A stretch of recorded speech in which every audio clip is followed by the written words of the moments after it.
किसी ने क्या खूब कहा है, मंजिल मिलेगी मुसाफिर, पहले तू रास्ता तो तय कर। तो आप लोग बढ़िया से पढ़िएगा तभी तो आपका रिजल्ट अच्छा आएगा। इसलिए मैट्रिक के सही बच्चे बढ़िया से पढ़ें, उनका मार्क्स बहुत अच्छा आएगा। मैं कुंदन सिंह TVL कोचिंग के मेरे इस यूट्यूब चैनल पर आपका फिर से बहुत बहुत स्वागत है। जैसा कि आप जानते हैं, हमने कक्षा 10वीं के फर्स्ट हिंदी के बुक का पूरा कहानी पढ़ा दिया है, पूरा गद्य खंड पढ़ाई हो चुका है। यह जो वीडियो है पद खंड का पहले पाठ का वीडियो है, जिसका नाम है राम नाम बिनु बिरथ है। इस चैप्टर के लेखक है गुरु नानक जी, और गुरु नानक जी को आप जानते होंगे, गुरु नानक जी सिख संप्रदाय के पहले गुरु थे। गुरु नानक जी सिख संप्रदाय के पहले गुरु थे, और गुरु गोविंद सिंह सिख संप्रदाय के 10वें गुरु हैं। ठीक है, मतलब सिख संप्रदाय के 10वें गुरु गुरु गोविंद सिंह का जन्म पटना में हुआ है। इसको हम पीछे पढ़ा चुके हैं। ठीक है, तो इस चैप्टर का पहला वीडियो आप स्क्रीन में देख सकते हैं। सवाल है, सिख संप्रदाय के पहले गुरु कौन थे? तो याद रखिएगा, सिख संप्रदाय के पहले गुरु गुरु नानक जी थे, और इन्होंने ही इस पाठ को लिखा है। किस पाठ को? तो राम नाम बिनु बिरथ है। ठीक है, अगला सवाल है, सिख संप्रदाय के 5वें गुरु कौन थे? तो याद रखिएगा, सिख संप्रदाय के 5वें गुरु गुरु अर्जुन देव थे। याद रखिएगा, पहले गुरु गुरु नानक जी, 5वें गुरु अर्जुन देव, और 10वें गुरु गुरु गोविंद सिंह। सिख संप्रदाय के 10वें गुरु कौन थे? तो गुरु गोविंद सिंह। ठीक है, अगला प्रश्न है, गुरु नानक का जन्म स्थान कहलाता है? तो गुरु नानक का जन्म स्थान नाना काना साहब कहलाता है। मतलब जहाँ पर गुरु नानक जी का जन्म हुआ था, उस स्थान को आज हम नान काना साहब नामक स्थान के नाम से जानते हैं। ठीक है, अगला प्रश्न है, गुरु नानक के पिताजी का क्या नाम था? तो याद रखिएगा, गुरु नानक के पिताजी का नाम था कालू चंद्र खत्री। कालू चंद्र खत्री किसका नाम था? तो गुरु नानक के पिताजी का नाम था। ठीक है, अगला प्रश्न है, गुरु नानक की माँ कौन थी? तो याद रखिएगा, गुरु नानक की यानी सिख संप्रदाय के पहले गुरु गुरु नानक की माँ तृप्ता देवी थी। कौन थी? तो तृप्ता देवी। ठीक है, गुरु नानक की पत्नी कौन थी? तो सुलक्षणी। याद रखिएगा, गुरु नानक की पत्नी कौन थी? तो सुलक्षणी। सुलक्षणी कौन थी? तो गुरु नानक की पत्नी थी। ठीक है, अगला प्रश्न है, गुरु नानक की मुलाकात किस मुगल सम्राट से हुई? तो बाबर से। गुरु नानक की मुलाकात ना बाबर नामक मुगल शासक से हुई। बाबर नामक मुगल शासक की मुलाकात ना गुरु नानक से हुई, या गुरु नानक की मुलाकात मुगल शासक बाबर से हुई। ऑब्जेक्टिव क्वेश्चन पूछेगा तो आप टिक कर दीजिएगा। ठीक है, अगर इस तरह सवाल पूछेगा कि गुरु नानक की मुलाकात किस मुगल सम्राट से हुई थी? तो बाबर से। और बाबर की मुलाकात सिख संप्रदाय के कौवे गुरु से हुई थी, तो पहले क्या नाम था उनका? तो गुरु नानक जी। ठीक है, अगला सवाल है, गुरु नानक ने किन भाषाओं में कविताएं लिखी? तो गुरु नानक ने जितनी भी कविताएं लिखी थी, उन सभी कविताओं को पंजाबी और हिंदी भाषा में लिखा था। ठीक है, गुरु नानक ने सभी कविताओं को पंजाबी और हिंदी भाषा में लिखा। ठीक है, अगला प्रश्न है, गुरु ग्रंथ साहिब की रचना किसने की? तो गुरु ग्रंथ साहिब की रचना ना गुरु अर्जुन देव ने की। गुरु अर्जुन देव ने ही गुरु ग्रंथ साहिब नामक धार्मिक ग्रंथ को लिखा। याद रखिएगा, सिख संप्रदाय के धार्मिक ग्रंथ कौन है? तो गुरु ग्रंथ साहिब। देखिएगा, मुस्लिम का कुरान है, सिख संप्रदाय का गुरु ग्रंथ साहिब है, हिंदू का गीता है, रामायण है, महाभारत है। ठीक है, और ईसाई का जो है ना वो बाइबिल है। हाँ, अगला सवाल है, सिख संप्रदाय का धार्मिक पुस्तक है? तो गुरु ग्रंथ साहिब। याद रखिएगा, सिख संप्रदाय का धार्मिक पुस्तक कौन है? तो गुरु ग्रंथ साहिब है। और गुरु ग्रंथ साहिब को किसने लिखा था? तो सिख संप्रदाय के 5वें गुरु गुरु अर्जुन देव ने लिखा था। ठीक है, अगला प्रश्न है, अंत समय किसके मुंह से वाह गुरु निकला? जब मरने को हुए अंत समय किनके मुंह से वाह गुरु निकला? तो गुरु नानक के मुंह से। जब गुरु नानक जी मरने वाले थे, तो अंतिम क्षण जब गिन रहे थे, तो लास्ट में जब इनका प्राण निकला, तो इनका मुंह से कौन शब्द निकला? तो वाह गुरु। ठीक है, इस तरह हम ना आपको गद्य पढ़ा चुके हैं, हम आपको अब पद पढ़ा रहे हैं। सारे पद खत्म हो जाएंगे तो आपका हिंदी पूरा कंप्लीट हो जाएगा। उसके बाद हम सामाजिक विज्ञान में घुसेंगे। सामाजिक विज्ञान के पांचों पाठ का चैप्टर बाय चैप्टर जो बुक में दिया है वो वाला ऑब्जेक्टिव सवाल, और जो अलग से भी सेट होता है वो वाला ऑब्जेक्टिव सवाल का आपका सोल्यूशन हम कराएंगे। आप ऐसे ही हमको सपोर्ट कीजिए, हम भी आपको सपोर्ट करेंगे। आपका परीक्षा आने से 10-15 दिन पहले ही आपका हम सारा विषय कंप्लीट करा देंगे, ठीक है। और हाँ, अभी हम थोड़ा बहुत डिमोटिवेट हो रहे हैं क्योंकि मेरा जो वीडियो है, मेरे वीडियो पर अधिक व्यू नहीं जा रहा है। तो आप लोगों से मैं कहना चाहूँगा, यदि मैं आपकी सहायता करता हूँ तो आपका भी फ़र्ज़ बनता है हमारी सहायता करना। तो आप हमारे वीडियो को अधिक से अधिक शेयर कीजिए ताकि मेरा वीडियो जहाँ से जहाँ जिसके फ़ोन में पहुँचेगा, मेरे वीडियो पर व्यू अधिक आएंगे और मैं मोटिवेट होऊंगा और रोज़ बहुत सारे वीडियो अपलोड करूँगा, ठीक है। वीडियो बनाने में, अपलोड करने में बहुत मेहनत लगता है और आप हमारा मेहनत समझते होंगे। इस बोर्ड पर लिखने में भी काफ़ी मेहनत लगता है। तो वीडियो को अधिक से अधिक शेयर कीजिए, ठीक है। अगला प्रश्न है, जो नर दुख में दुख नहीं माने किसकी रचना है? मतलब जो नर दुख में दुख नहीं मानता है, यह रचना ना गुरु नानक जी की है। गुरु नानक जी ने ही इस रचना को लिखा है, ठीक है। अगला प्रश्न है, राम नाम बिनु बिरथे जगी जनमा किसकी रचना है? तो यह रचना भी गुरु नानक जी की ही है। याद रखिएगा, जो नर दुख में दुख नहीं माने, ये रचना किसकी है? तो गुरु नानक जी की। और राम नाम बिनु बिरथे जगी जनमा, ये भी रचना है गुरु नानक जी की ही, ठीक है। अगला प्रश्न है, गुरु नानक का जन्म कहाँ हुआ था? तो याद रखिएगा, गुरु नानक जी का जन्म तालबंडी ग्राम जिला लाहौर में हुआ था। यानी गुरु नानक जी ना आज वर्तमान में पाकिस्तान में इनका घर चला गया है, पहले ये पाकिस्तान भारत में ही था, ठीक है। याद रखिएगा कि गुरु नानक जी का जन्म लाहौर जिला के तालबंडी ग्राम में हुआ था, ठीक है, जो अभी वर्तमान में पाकिस्तान में पड़ता है, पहले ये भारत में ही हुआ करता था।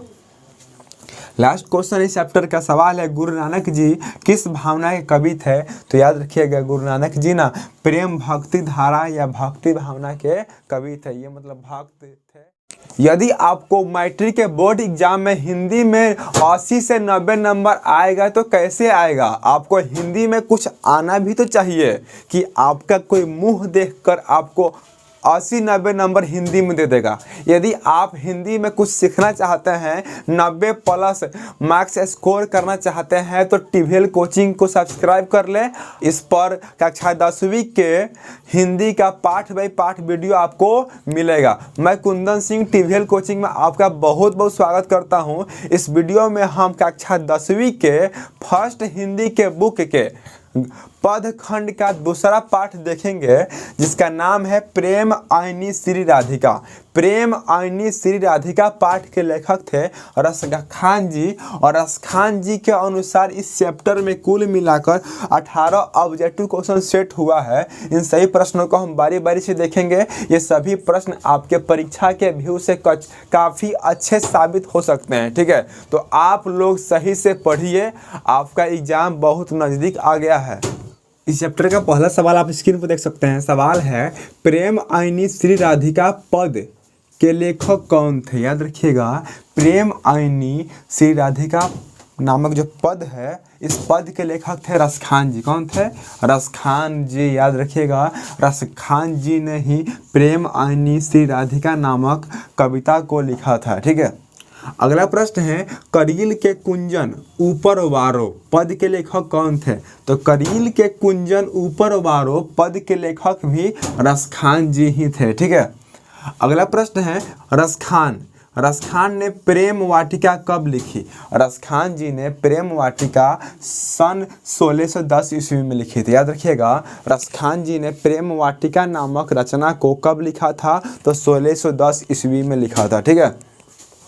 अगला प्रश्न है, रसखान किसके शासक काल में थे? तो जहांगीर के शासन काल में रसखान थे। इसके पहले वाले पाठ में हमने आपको बताया था कि बाबर के ज़माने में गुरु नानक जी थे। बाबर के ज़माने में गुरु नानक जी थे और रसखान के ज़माने में जहांगीर थे, या जहांगीर के ज़माने में रसखान जी थे, ठीक है। अगला प्रश्न है रसखान किस कवि के भावना थे? तो रसखान जी प्रेम भावना के कवि हैं। रसखान जी प्रेम भावना के कवि हैं। इनको हम भक्ति भावना के कवि भी कह सकते हैं, जिस प्रकार गुरु नानक जी को भी हम भक्ति भावना का ही कवि कहते हैं। ठीक है।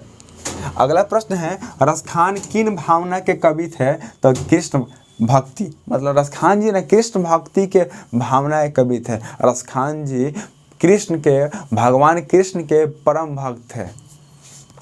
अगला प्रश्न है किसने कहा इन मुसलमान को सभी हिंदू प्रणाम करते हैं? तो भारतेंदु हरिश्चंद्र, मतलब भारतेंदु हरिश्चंद्र जो है ना आधुनिक हिंदी के जनक है। आधुनिक हिंदी के जनक कौन है? आधुनिक हिंदी के जनक भारतेंदु हरिश्चंद्र जी हैं। और इनका कहना है ना कि रसखान जी जो है ना, रसखान जी इन मुसलमान को सभी हिंदू प्रणाम करते हैं। रसखान जी हिंदू नहीं थे, मुस्लिम थे। रसखान जी मुस्लिम होते हुए भी कृष्ण के परम भक्त थे। ठीक है।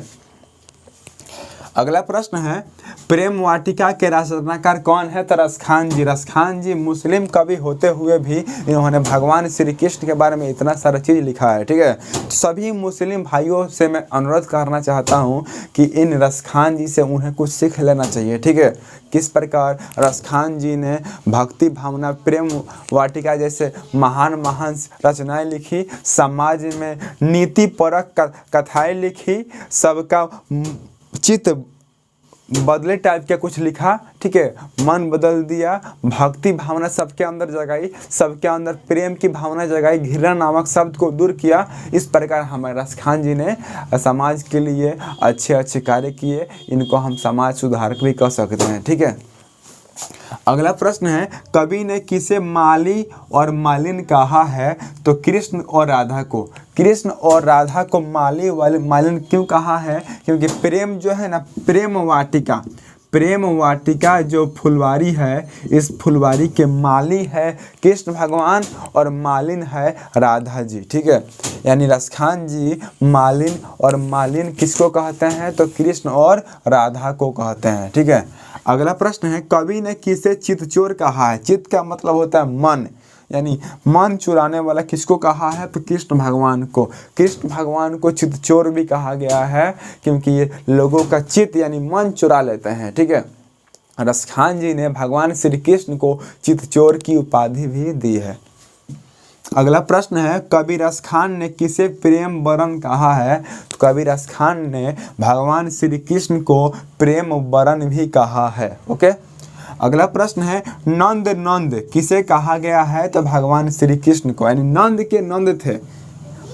नंद के नंद कौन थे? तो भगवान श्री कृष्ण।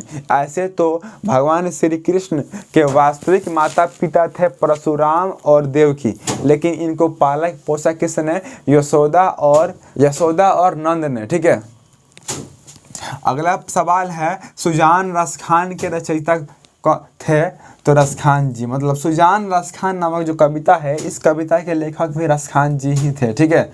अगला प्रश्न है रसखान किस काल के कवि थे? तो रसखान मुगल शासन काल के कवि थे, और मुगल शासन काल के कवि थे रसखान, तभी तो इनकी मुलाकात जहांगीर से हुई थी। ठीक है। गुरु नानक जी भी ना मुगल शासन काल के ही कवि थे। ठीक है। अगला प्रश्न है कौन गाय चराते थे? तो कृष्ण भगवान श्री कृष्ण गाय चराया करते थे, बांसुरी बजाया करते थे। अगला प्रश्न है किसे नंद किशोर भी कहा गया है?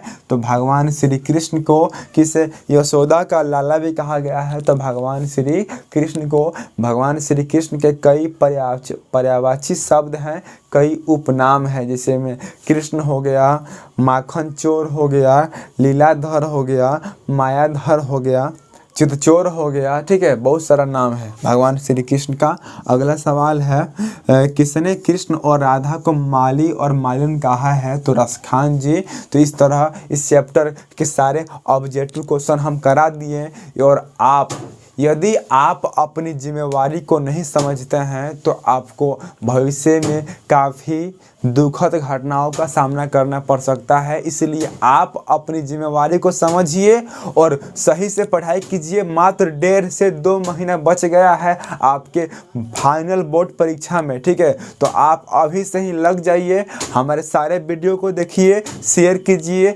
चैनल को सब्सक्राइब कीजिए, वीडियो को लाइक कीजिए। हम आपके लिए बहुत सारा मेहनत करेंगे, आपको सारे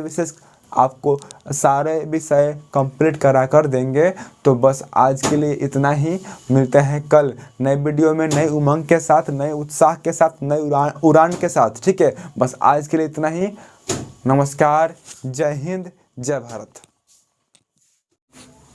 नमस्कार दोस्तों, मैं कुंदन सिंह TVL कोचिंग के मेरे इस YouTube चैनल पर आपका फिर से बहुत बहुत स्वागत है। इस वीडियो में हम कक्षा 10वीं के फर्स्ट हिंदी के पद भाग का वर्णन करेंगे। पद भाग के पाठ 3 है, जिसका नाम है अति सुधो स्नेहो को मार्ग है। इस पाठ के लेखक थे घनानंद जी। इस पाठ में कुल मिलाकर 22 ऑब्जेक्टिव क्वेश्चन हैं। हम सही प्रश्नों को बारी बारी से देखेंगे। तो आप इस वीडियो के अंत तक बने रहिए। ये वीडियो आपके मैट्रिक के बोर्ड परीक्षा में काफ़ी अच्छा साबित हो सकता है, ठीक है। तो कक्षा 10वीं पाठ 3, जिसका नाम है अति सुधो स्नेहो को मार्ग है, और इस कविता के लेखक हैं, इस पद के लेखक हैं घनानंद जी। और घनानंद जी के द्वारा इस चैप्टर का पहला सवाल है, घनानंद का जन्म कहाँ हुआ था। तो याद रखिएगा, घनानंद जी का जन्म दिल्ली में हुआ था। अति सुधो स्नेहो को मार्ग है, इस पाठ के लेखक थे घनानंद जी, और घनानंद जी का जन्म कहाँ हुआ था, तो दिल्ली में हुआ था, ठीक है। अगला प्रश्न है, घनानंद का जन्म कब हुआ था। तो याद रखिएगा 1689 ईस्वी के आसपास। मतलब ना, कवि ने अंदाजा लगाया है, जिस लेखक ने इस पाठ को लिखा है उन्होंने अंदाजा लगाया है, कोई फिक्स इनका जन्म तिथि नहीं है। घनानंद जी का जो जन्म हुआ था 1689 के आसपास हुआ था, ठीक है। अगला प्रश्न है, घनानंद किस काल के कवि थे। तो याद रखिएगा घनानंद जी मुगल काल के कवि थे। मतलब जब ना हमारे देश में मुगल शासन काल चल रहा था, उसी समय की ये कवि थे, ठीक है। कौन, तो घनानंद जी। अगला प्रश्न है, सैनिक घनानंद से क्या मांग रहे थे। तो सैनिक ना घनानंद जी से सोना मांग रहे थे।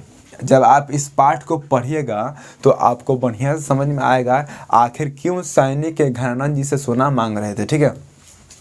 अगला प्रश्न है, घनानंद क्या थे। तो घनानंद जी को ना हम सिरमौर कवि कहते हैं, या गायक कहते हैं, या सिर्फ कवि कहते हैं। मतलब घनानंद जी कैसे कवि थे। तो घनानंद जी सिरमौर कवि थे। घनानंद जी सिरमौर कवि थे, इस बात को आप याद रखिएगा, ठीक है। अगला प्रश्न है, राज दरबार में घनानंद क्या करते थे। तो राज दरबार में घनानंद जी का काम था मीर मुंशी का। घनानंद जी राज दरबार में मीर मुंशी का काम करते थे, ठीक है। अगला प्रश्न है, सुजान क्या थी। सुजान जो थी ना, कौन थी। तो सुजान एक नर्तकी थी। याद रखिएगा, सुजान एक डांसर थी, सुजान एक नर्तकी थी, ठीक है।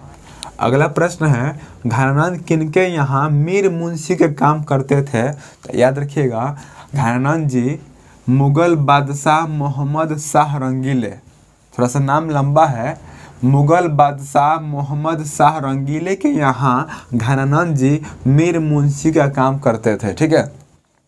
1739 ईस्वी में दिल्ली पर आक्रमण किसने किया था।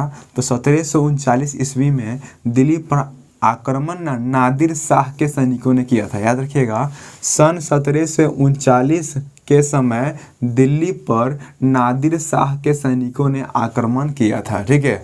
उस समय घनानंद जी उस राज दरबार के मीर मुंशी के काम करते थे, ठीक है।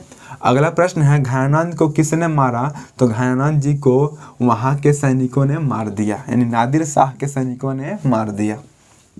अगला प्रश्न है, किसे प्रेम का पीर कवि भी कहा गया है। तो कवि घनानंद जी को प्रेम का पीर कवि भी कहा गया है, ठीक है। अगला प्रश्न है, घनानंद ने किस ग्रंथ की रचना की। तो घनानंद जी ने सुजान सागर नामक ग्रंथ की रचना की। इस बात को आप याद रखिएगा, घनानंद जी ने सुजान सागर नामक ग्रंथ की रचना की। अगला प्रश्न है, घनानंद ने सैनिकों को सोने के बदले क्या दिया। तो घनानंद जी ने सैनिकों को सोने के बदले धूल दिया। जब सैनिकों ने घनानंद जी से सोना मांगा तो इन्होंने धूल मुट्ठी में उठाया और सैनिकों को दे दिया, ठीक है, जिसके कारण सैनिक बहुत आक्रोशित हो गए, क्रोधित हो गए और सैनिकों ने घनानंद जी को मार दिया। अगला प्रश्न है, काव्य धारा के सिरमौर कवि किसे कहते हैं? तो घनानंद जी को। घनानंद जी को हम काव्य धारा के सिरमौर कवि भी कहते हैं, ठीक है। अगला प्रश्न है, किसके सैनिकों ने घनानंद को मार दिया था? तो आपको ये बात याद रखना होगा कि नादिर शाह के सैनिकों ने घनानंद जी को मार दिया। अगला प्रश्न है, घनानंद किस भाषा के कवि हैं? तो घनानंद जी ब्रज भाषा के कवि हैं। इस बात को याद रखिएगा, ये सवाल पिछले साल मैट्रिक के बोर्ड परीक्षा में पूछा था कि घनानंद जी किस भाषा के कवि थे? तो घनानंद जी ब्रज भाषा के कवि थे, ठीक है। अगला प्रश्न है, सुजान सागर के रचयिता कौन है? तो सुजान सागर के रचयिता घनानंद जी थे। याद रखिएगा, सुजान सागर के रचयिता घनानंद जी थे। अगला प्रश्न है, विरह लीला किसकी रचना है? तो विरह लीला घनानंद जी की रचना है। विरह लीला घनानंद जी की रचना है। नेक्स्ट क्वेश्चन है, घनानंद अपने आंसुओं को कहाँ पहुँचाना चाहते थे? तो घनानंद जी अपने आंसुओं को सुजान के आंगन में पहुँचाना चाहते थे, ठीक है। अगला प्रश्न है, घनानंद ने किसे जीवन दायक कहा है? तो बादल को। बादल को घनानंद जी ने अपनी कविता के आधार पर जीवन दायक की उपाधि दी है, ठीक है। इस चैप्टर का लास्ट क्वेश्चन है, घनानंद की मृत्यु कब हुई? तो सन 1739 में सैनिकों के मारने के द्वारा घनानंद जी की मृत्यु हो गई, ठीक है। तो इस तरह हम कक्षा 10वीं के फर्स्ट हिंदी के पद भाग के पाठ 3 जिसका नाम है अति सुधो स्नेहो को मार्ग है, और इस पाठ के लेखक थे घनानंद जी। इस पाठ का पूरा वस्तुनिष्ठ प्रश्न खत्म हुआ। तो यदि आप चाहते हैं अगले पाठ के वस्तुनिष्ठ प्रश्नों को देखना तो आप हमारे वीडियो पर कमेंट कीजिए, हम बहुत जल्दी आपके लिए उस वीडियो को लाएंगे, ठीक है। बस इसके साथ कल मिलेंगे। नमस्कार दोस्तों, मैं कुंदन सिंह टीवीएल कोचिंग के मेरे इस यूट्यूब चैनल पर आपका फिर से बहुत बहुत स्वागत है। इस वीडियो में हम कक्षा 10वीं के फर्स्ट हिंदी और पद भाग के पाठ 4 का अध्ययन करेंगे। पाठ 4 का नाम है स्वदेशी। स्वदेशी का मतलब अपने देश से प्रेम करना। स्वदेशी नामक पाठ के लेखक थे बद्री नारायण चौधरी प्रेमधन, और इस पाठ में कुल मिलाकर 17 ऑब्जेक्टिव क्वेश्चन है। हम सभी प्रश्नों को बारी बारी से देखेंगे। यदि आपके मैट्रिक के बोर्ड परीक्षा में कोई हिंदी का सवाल आता है इस चैप्टर से, तो इस चैप्टर से जो यदि सवाल आता है तो इस वीडियो से अवश्य टच करेगा, क्योंकि इस पाठ में जितने भी वस्तुनिष्ठ प्रश्न हैं हम सभी प्रश्नों को इस वीडियो में ले लिए हैं, ठीक है। तो चलिए शुरू करते हैं इस वीडियो को। इस वीडियो का पहला सवाल आप स्क्रीन पर देख सकते हैं। सवाल है, स्वदेशी नामक पाठ के लेखक कौन थे? तो आपको याद रखना होगा, स्वदेशी नामक पाठ के लेखक बद्री नारायण चौधरी प्रेमधन है। मतलब पाठ और लेखक का नाम तो आपको याद करना ही पड़ेगा, क्योंकि हर साल 5 से 8 नंबर का पूछता है। यदि पाठ का नाम दे देगा तो पूछेगा इस पाठ के लेखक कौन थे, या इस तरह पूछेगा कि प्रेमधन जी ने कौन सा पाठ लिखा है, मतलब इस तरह पूछता है, ठीक है। 5 से 8 नंबर का सवाल पूछता है, तो आप प्रत्येक पाठ को और उस पाठ के लेखक को लिख लीजिए और याद कर लीजिए, ठीक है, और आपका 5 से 8 नंबर पक्का कन्फर्म हो जाएगा, ठीक है। तो हमने देखा पहला सवाल है, स्वदेशी नामक पाठ के लेखक कौन थे? तो स्वदेशी नामक पाठ के लेखक बद्री नारायण चौधरी प्रेमधन जी थे, ठीक है। अगला सवाल है, बद्री नारायण चौधरी का उपनाम क्या है, मतलब शॉर्ट नेम क्या है? तो प्रेमधन जी, मतलब बद्री नारायण चौधरी प्रेमधन जी। ये थोड़ा सा लंबा नाम हो गया, इसका उपनाम क्या होगा? तो प्रेमधन, ठीक है। अगला प्रश्न है, प्रेमधन जी किस युग के कवि थे? तो याद रखिएगा, प्रेमधन जी भारतेंदु युग के कवि थे। प्रेमधन जी भारतेंदु युग के कवि थे, और भारतेंदु हरिश्चंद्र को हम आधुनिक हिंदी के जनक भी मानते हैं। आधुनिक हिंदी के जनक किसको कहते हैं? तो भारतेंदु हरिश्चंद्र को। और भारतेंदु हरिश्चंद्र के ज़माने में ही बद्री नारायण चौधरी प्रेमधन जी का जन्म हुआ था। ये भी उसी काल के कवि थे जिस काल के कवि थे भारतेंदु हरिश्चंद्र जी, ठीक है।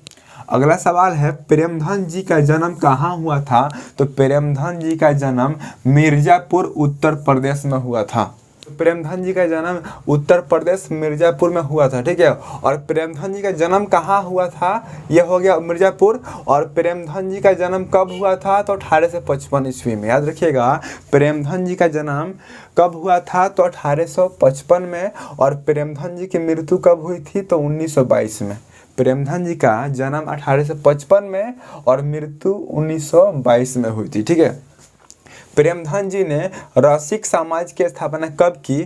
तो याद रखिएगा, प्रेमधन जी ने रसिक समाज की स्थापना 1874 ईस्वी में की थी। कब की थी? तो 1874 ईस्वी में की थी, ठीक है। अगला प्रश्न है प्रेमधन जी अपना आदर्श किसे मानते थे? तो प्रेमधन जी अपना आदर्श ना भारतेंदु हरिश्चंद्र जी को मानते थे। इस बात को याद रखिएगा कि प्रेमधन जी अपना आदर्श, अपना आइडल ना भारतेंदु हरिश्चंद्र जी को मानते थे, ठीक है।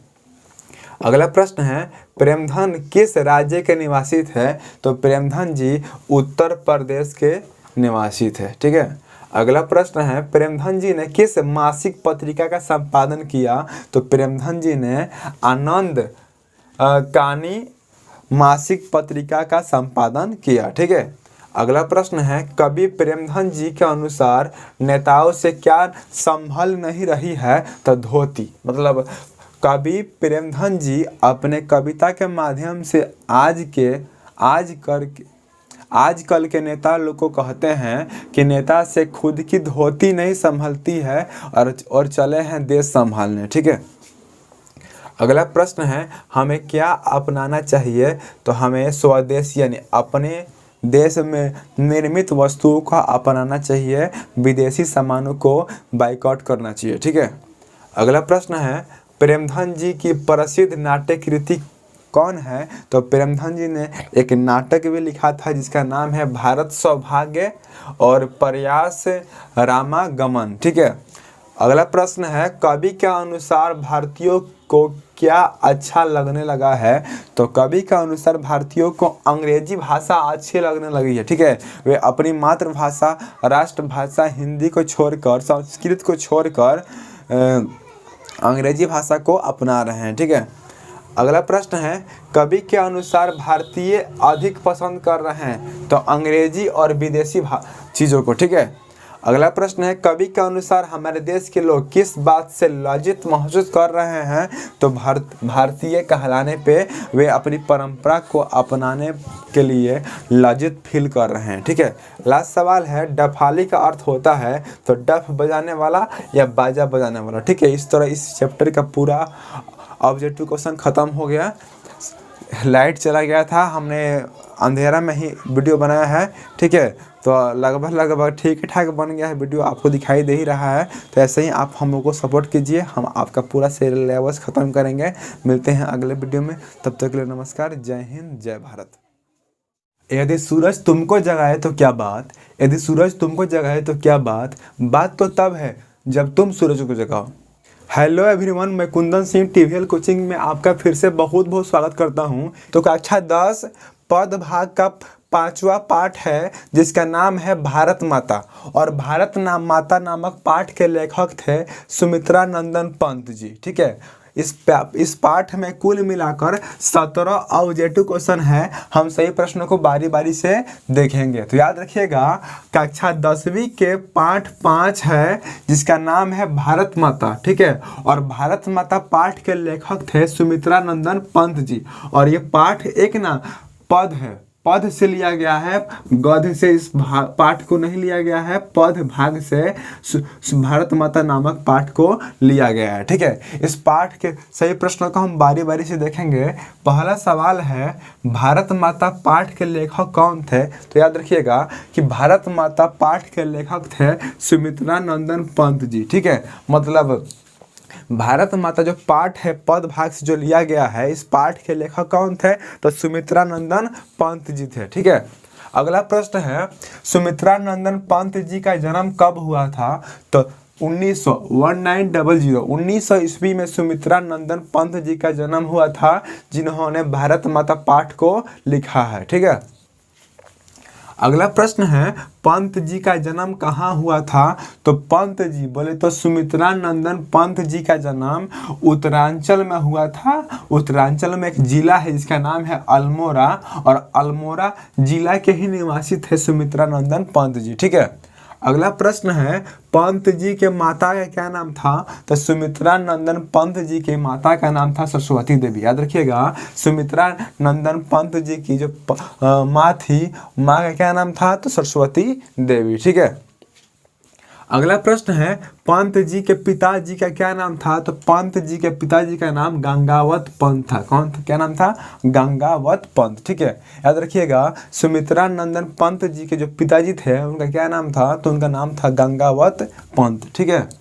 अगला प्रश्न है, भारत माता कहाँ बसती हैं? तो भारत माता गाँव में बसती है। इस बात को याद रखिएगा, भारत माता कहाँ बसती हैं? तो भारत माता गाँव में बसती हैं। ठीक है, मतलब गाँव में भारत माता बसती हैं। ठीक है। अगला प्रश्न है, भारत माता का आंचल कैसा है? तो भारत माता का जो आंचल है ना, मैला सा हो गया है। ये सवाल कई बार मैट्रिक के बोर्ड परीक्षा में पूछे गए हैं, तो इन सभी प्रश्नों का आप बारीक से देखिए। आपके मैट्रिक के बोर्ड परीक्षा में ये सवाल काफ़ी अच्छे साबित हो सकते हैं। ठीक है। अगला प्रश्न है, भारत माता कैसी है? तो भारत माता उदास है। क्या है? उदास है। भारत माता खुश नहीं है। ठीक है। अगला प्रश्न है, सुमित्रा नंदन पंत जी अधिक समय कहाँ रहे हैं? तो सुमित्रा नंदन पंत जी अधिक समय ना इलाहाबाद में रहे हैं। याद रखिएगा, पंत जी अधिक समय कहाँ रहे हैं? तो इलाहाबाद रहे हैं। ठीक है। अगला प्रश्न है, सुमित्रा नंदन पंत ने मिट्टी की प्रतिमा उदासिनी किसे कहा है? तो भारत माता को, यानी भारत माता को ना मिट्टी की प्रतिमा उदासिनी की भी उपाधि दी गई है। ठीक है। याद रखिएगा, सुमित्रा नंदन पंत जी ने भारत माता को मिट्टी की प्रतिमा उदासिनी कहा है। क्यों कहा है? क्योंकि भारत माता ना उदास है। ठीक है। अगला प्रश्न है, पंत जी ने हाई स्कूल की शिक्षा कहाँ से प्राप्त की? तो बनारस से। बनारस को हम काशी भी बोल सकते हैं। बनारस से ही सुमित्रा नंदन पंत जी की हाई स्कूल की शिक्षा संपन्न हुई थी। ठीक है। अगला प्रश्न है, पंत जी का निधन कब हुआ था? तो सन 1977। सन 1977 ईस्वी में सुमित्रा नंदन पंत जी की मृत्यु हुई थी। ठीक है। तो हम जिस प्रकार आपको पढ़ा रहे हैं, आप उस प्रकार पढ़ रहे हैं तो अच्छी बात है। यदि पढ़ने में कोई दिक्कत हो रहा है तो आप हमारे कमेंट बॉक्स के माध्यम से आप कमेंट कर सकते हैं कि सर हमको यहाँ प्रॉब्लम हो रही है, हमको यहाँ प्रॉब्लम हो रही है। हम जितना हो सके आपकी प्रॉब्लम को दूर करने की कोशिश करेंगे। ठीक है। और सभी वीडियो को आप लाइन से देखिए। यदि आपको समझ में नहीं आ रहा है या फिर आपके पास समय का अभाव है तो आप क्या कीजिए, वीडियो को 144 पे चलाइए और उसको बार बार सुनिए। आपको सुनने से याद होगा। ठीक है। ईयरफोन लगा लीजिए कान में और 144 पे चलाइएगा तो MB अधिक खर्च नहीं होगा। MB अधिक खर्च नहीं होगा। आप वीडियो को 144 पे चलाइए और कान में ईयरफोन लगा करके उसको सुनिए, क्योंकि सुनकर अधिक याद होता है। पढ़ने से बेहतर है सुनकर याद कीजिए। सुनिएगा तो सुनकर अधिक याद होता है। हम कोई गाना याद करते हैं मार्केट में या फिर बाजार में या किसी फंक्शन में, लाउड स्पीकर पर जो गाने बजते हैं, क्या उस गानों को हम याद करते हैं? सुनकर ही उसका 2 लाइन 4 लाइन 5 लाइन याद हो जाता है। ठीक है। उसी तरह आप सुनिएगा तो आपको याद होगा। ठीक है। और आपको जितना सवाल याद होगा आपके मैट्रिक के बोर्ड परीक्षा में काफ़ी अच्छे साबित होंगे। ठीक है। याद कीजिएगा तभी ना आप वहाँ पे स्कोर कीजिएगा, अधिक से अधिक सवाल बनाइएगा। ठीक है। तो इसी तरह आप मतलब अपनी जिम्मेवारी को समझिए। ठीक है। मैट्रिक का परीक्षा आपको देना है तो जिम्मेवारी भी आपको ही समझनी पड़ेगी। ठीक है। तो आप समझिए जिम्मेवारी को और सही से पढ़िए। सिर्फ इसी वीडियो को नहीं, लाइन से जितना भी हमने वीडियो बनाया है, संस्कृत का पूरा पाठ बाई पाठ और हिंदी का पूरा पाठ बाई पाठ, सारे वीडियो को देख डालिए। आपको अवश्य सफलता मिलेगी, जरूर मिलेगी। ठीक है। और आपके पास MB का अभाव है तो किसी वाईफाई लेकर के 144 पर सारे वीडियो को डाउनलोड कर लीजिए अपने मोबाइल में। ठीक है। और उसको सुनते रहिए लाइन बाई लाइन।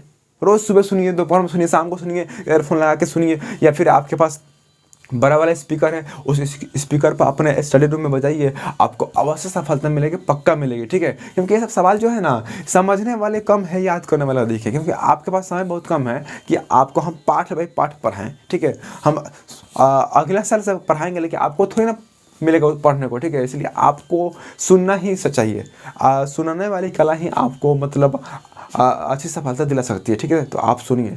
आपको सफलता अवश्य मिलेगी। ठीक है, तो देखिए आगे बढ़ते हैं अगले प्रश्न की ओर। हमने अभी देखा था कि पंत जी का निधन कब हुआ था, तो सन 1977 ईस्वी में पंत जी का निधन हुआ था। ठीक है, अगला प्रश्न है पंत जी किस युग के कवि थे, तो पंत जी मॉडर्न युग यानी आधुनिक युग के कवि थे। पंत जी, सुमित्रानंदन पंत जी आधुनिक युग के ही कवि थे, प्राचीन काल के कवि नहीं थे। याद रखिएगा, सुमित्रानंदन पंत जी आधुनिक युग के कवि थे, ना कि प्राचीन युग के। ठीक है, आगे देख सकते हैं हम प्रकृति। प्रकृति का सुकुमार कवि किसे कहा गया है, तो सुमित्रानंदन पंत जी को प्रकृति का सुकुमार कवि कहा गया है, क्योंकि इन्होंने जितनी भी कविताएं गद्य पद लिखी है ना, सब प्रकृति के बचाव हेतु ही लिखा है। ठीक है, तो याद रखिएगा, हम सुमित्रानंदन पंत जी को प्रकृति का सुकुमार कवि भी कहते हैं। ठीक है, अगला प्रश्न है किसे ग्रामवासिनी कहा गया है। ग्रामवासिनी मतलब गांव में रहने वाली, तो भारत माता को हम ग्रामवासिनी की उपाधि दिए हैं। इस सवाल को हमने ऊपर भी आपको दिखाया था। अगला प्रश्न है किसे धरती पुत्र कहा गया है, तो किसान को धरती पुत्र कहा गया है। ठीक है, और लास्ट क्वेश्चन है इस चैप्टर का, कौन अपने ही घर में प्रवासिनी है, तो भारत माता, मतलब भारत माता अपने ही घर में प्रवासी बन गई है। ठीक है, इस तरह से इस चैप्टर का पूरा ऑब्जेक्टिव क्वेश्चन खत्म हुआ। तो आप ऐसे ही हमको सपोर्ट कीजिए और आप हमारे सभी वीडियो को देखिए, शेयर कीजिए, चैनल को सब्सक्राइब कर लीजिए। यदि हमारे चैनल पर अधिक सब्सक्राइबर हो जाएंगे, व्यू काफ़ी अच्छा आने लगेगा, तो हम धीरे धीरे करते करते आपका कक्षा 10वीं का हम सामाजिक विज्ञान मैथ सारे विषय को हम कंप्लीट करा देंगे। ठीक है, तो इस तरह मिलते हैं कल नए वीडियो में। बस आज के लिए इतना ही। नमस्कार, जय हिंद, जय भारत। यदि सूरज तुमको जगाए तो क्या बात, यदि सूरज तुमको जगाए तो क्या बात, बात तो तब है जब तुम सूरज को जगाओ। तो हम जिस प्रकार आपको पढ़ा रहे हैं, आप उस प्रकार पढ़ रहे हैं तो अच्छी बात है। यदि पढ़ने में कोई दिक्कत हो रहा है तो आप हमारे कमेंट बॉक्स के माध्यम से आप कमेंट कर सकते हैं कि सर हमको यहाँ प्रॉब्लम हो रही है, हमको यहाँ प्रॉब्लम हो रही है। हम जितना हो सके आपकी प्रॉब्लम को दूर करने की कोशिश करेंगे। ठीक है, और सभी वीडियो को आप लाइन से देखिए। यदि आपको समझ में नहीं आ रहा है या फिर आपके पास समय का अभाव है, तो आप क्या कीजिए, वीडियो को 144 पे चलाइए और उसको बार बार सुनिए, आपको सुनने से याद होगा। ठीक है, ईयरफोन लगा लीजिए कान में और 144 पे चलाइएगा, तो MB अधिक खर्च नहीं होगा। आप वीडियो को 144 पे चलाइए और कान में ईयरफोन लगा करके उसको सुनिए, क्योंकि सुनकर अधिक याद होता है। पढ़ने से बेहतर है सुनकर याद कीजिए। सुनिएगा तो सुनकर अधिक याद होता है। हम कोई गाना याद करते हैं मार्केट में या फिर बाजार में या किसी फंक्शन में, लाउड स्पीकर पर जो गाने बजते हैं, क्या उस गानों को हम याद करते हैं? सुनकर ही उसका 2 लाइन 4 लाइन 5 लाइन याद हो जाता है। ठीक है, उसी तरह आप सुनिएगा तो आपको याद होगा। ठीक है, और आपको जितना सवाल याद होगा आपके मैट्रिक के बोर्ड परीक्षा में काफ़ी अच्छे साबित होंगे। ठीक है, याद कीजिएगा तभी ना आप वहाँ पे स्कोर कीजिएगा, आज अधिक से अधिक सवाल बनाइएगा। ठीक है, तो इसी तरह आप मतलब अपनी जिम्मेवारी को समझिए। ठीक है, मैट्रिक का परीक्षा आपको देना है तो जिम्मेवारी भी आपको ही समझनी पड़ेगी। ठीक है, तो आप समझिए जिम्मेवारी को और सही से पढ़िए। सिर्फ इसी वीडियो को नहीं, लाइन से जितना भी हमने वीडियो बनाया है, संस्कृत का पूरा पाठ बाई पाठ और हिंदी का पूरा पाठ बाई पाठ, सारे वीडियो को देख डालिए, आपको अवश्य सफलता मिलेगी, जरूर मिलेगी। ठीक है, और आपके पास MB का अभाव है तो किसी वाईफाई ले करके 144 पर सारे वीडियो को डाउनलोड कर लीजिए अपने मोबाइल में। ठीक है, और उसको सुनते रहिए लाइन बाई लाइन। रोज़ सुबह सुनिए, दोपहर में सुनिए, शाम को सुनिए, ईयरफोन लगा के सुनिए, या फिर आपके पास बड़ा वाला स्पीकर है, उस स्पीकर पर अपने स्टडी रूम में बजाइए, आपको अवश्य सफलता मिलेगी, पक्का मिलेगी। ठीक है, क्योंकि ये सब सवाल जो है ना, समझने वाले कम है, याद करने वाला अधिक है, क्योंकि आपके पास समय बहुत कम है कि आपको हम पाठ बाई पाठ पढ़ाएं। ठीक है, हम अगला साल से पढ़ाएंगे, लेकिन आपको थोड़ी ना मिलेगा पढ़ने को। ठीक है, इसलिए आपको सुनना ही चाहिए। सुनाने वाली कला ही आपको मतलब अच्छी सफलता दिला सकती है। ठीक है, तो आप सुनिए। जिम्मेवार व्यक्ति अपनी जिम्मेवारियों को समझते हैं। आशा करता हूं आप भी अपनी जिम्मेवारियों को समझते होंगे और आप भी मैट्रिक के बोर्ड परीक्षा हेतु जमकर तैयारी करते होंगे। ठीक है, मैं कुंदन सिंह टीवीएल कोचिंग में आपका फिर से बहुत बहुत स्वागत करता हूं। इस वीडियो में हम कक्षा 10वीं के बोर्ड परीक्षा हेतु हिंदी पद भाग के पाठ 6 जिसका नाम है जनतंत्र का जन्म, और इस पाठ के लेखक थे रामधारी सिंह दिनकर जी। और इस पाठ में कुल मिलाकर 17 ऑब्जेक्टिव क्वेश्चन हैं जिसे आप स्क्रीन पर देख सकते हैं। सही प्रश्नों को हम बारी बारी से देखेंगे। तो हम पाठ के नाम से ही स्पष्ट कर रहे हैं कि इस पाठ में हमको पढ़ना क्या है। जनतंत्र को हम प्रजातंत्र या लोकतंत्र भी कह सकते हैं। जनतंत्र को हम प्रजातंत्र या लोकतंत्र भी कह सकते हैं। इस पाठ में ना भारत की आज़ादी से संबंधित कुछ प्रश्नों को पढ़ना है। ठीक है, जनतंत्र का जन्म यानी आज़ादी का मिलना। और इस पाठ के लेखक थे रामधारी सिंह दिनकर जी। रामधारी सिंह दिनकर जी को हम राष्ट्र कवि भी कहते हैं। ठीक है, और ये बिहार के सिमरिया गांव के रहने वाले थे। बिहार के बेगूसराय जिला के सिमरिया गांव के रहने वाले थे कौन?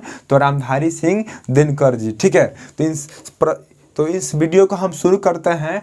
आशा करते हैं आप इस वीडियो को अंत तक देखिएगा। इस वीडियो से आपके मैट्रिक के बोर्ड परीक्षा का जो न्यू होगा बहुत ही स्ट्रांग हो जाएगा। तो चलिए शुरू करते हैं।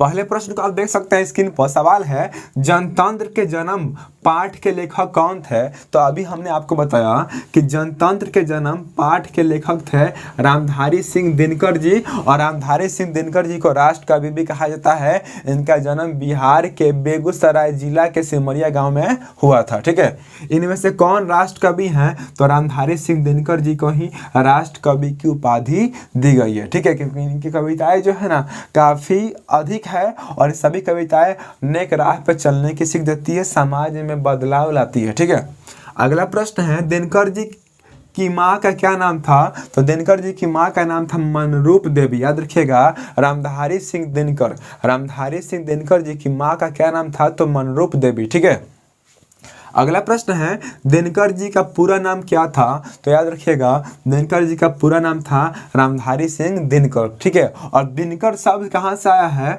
दिनकर शब्द की जो उत्पत्ति हुई है सूरज से हुई है। सूरज का ये पर्यायवाची शब्द है। ठीक है, साइनोनिम्स है।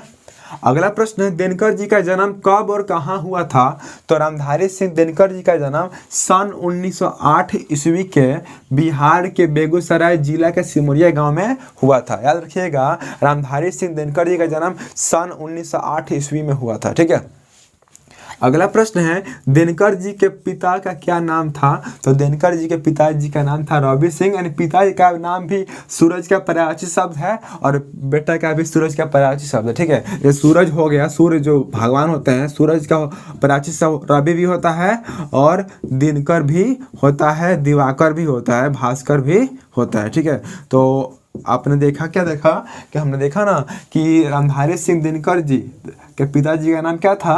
तो पिताजी का नाम था रवि सिंह। ठीक है, तो इस पाठ को आप बढ़िया से समझ रहे होंगे। आगे बढ़ते हैं अगले प्रश्न की ओर। सवाल है दिनकर जी किस गांव के निवासी थे? तो सिमरिया गांव। बिहार के बेगूसराय में एक गांव है जिसका नाम है सिमरिया गांव। इसी गांव के निवासी थे रामधारी सिंह दिनकर जी। ठीक है, अगला प्रश्न है दिनकर जी किस युग के कवि थे? तो दिनकर जी भी आधुनिक युग के कवि थे। इसके पहले वाले पाठ में हमने भारत माता पाठ के लेखक सुमित्रा नंदन पंत जी के बारे में पढ़ा था। सुमित्रा नंदन पंत जी भी आधुनिक युग के कवि थे और रामधारी सिंह दिनकर जी भी आधुनिक युग के ही कवि थे। ठीक है, तो आप हमारे वीडियो का फीडबैक भी दीजिएगा कि किस प्रकार हमारे वीडियो बन रहे हैं। यदि आप हमारे वीडियो से संतुष्ट हैं तो हमारे वीडियो का फीडबैक दीजिए, या जो भी राय है, सलाह है, उसे आप कमेंट बॉक्स के माध्यम से कमेंट करके हमको दे सकते हैं। हम बहुत उसमें सुधार करेंगे। ठीक है, या सुधार करने की कोशिश करेंगे। ठीक है, आगे बढ़ते हैं अगले प्रश्न की ओर। सवाल है जनता क्या खाली करने को कह रही है? तो जनता जो है ना सिंहासन खाली करने को कह रही है।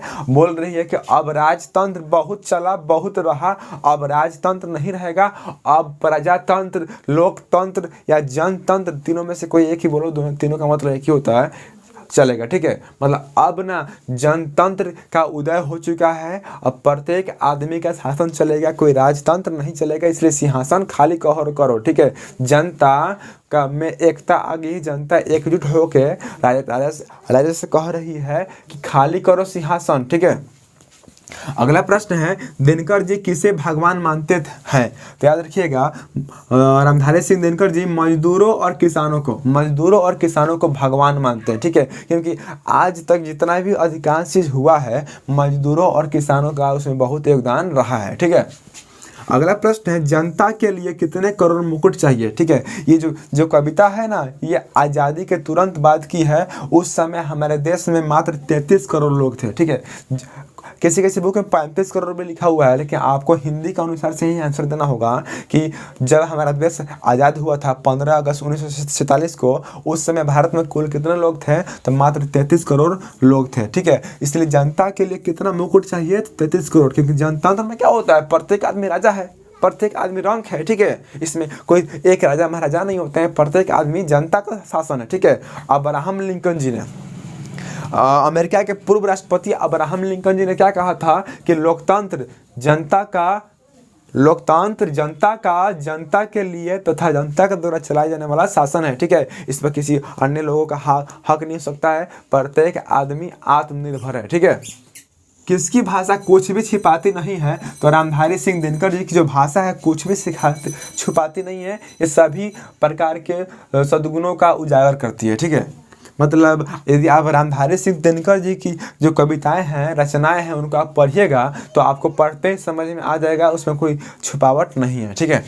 अगला प्रश्न है, कौन सोने के ताज पहन इठलाती है? तो मिट्टी। ठीक है, मिट्टी पर आप खेती कीजिएगा, आप किसान हैं, फसल लहलहाएंगे तभी तो मिट्टी खुश रहेगी। मिट्टी खुश नहीं रहेगी कब? जब वो बंजर हो जाएगी तब। ठीक है, और याद रखिएगा, किसी महापुरुष ने कहा है, क्या कहा है, ध्यान से सुनिए, जिस मिट्टी को हल चलाने से प्रॉब्लम है वह अनाज उत्पन्न नहीं कर सकती है। जिस मिट्टी को हल चलाने से प्रॉब्लम है वह अनाज उत्पन्न नहीं कर सकती है। और जिस पत्थर को छेनी हथौड़ी के मार से डर लगता है वह कभी मूर्ति नहीं बन सकता है।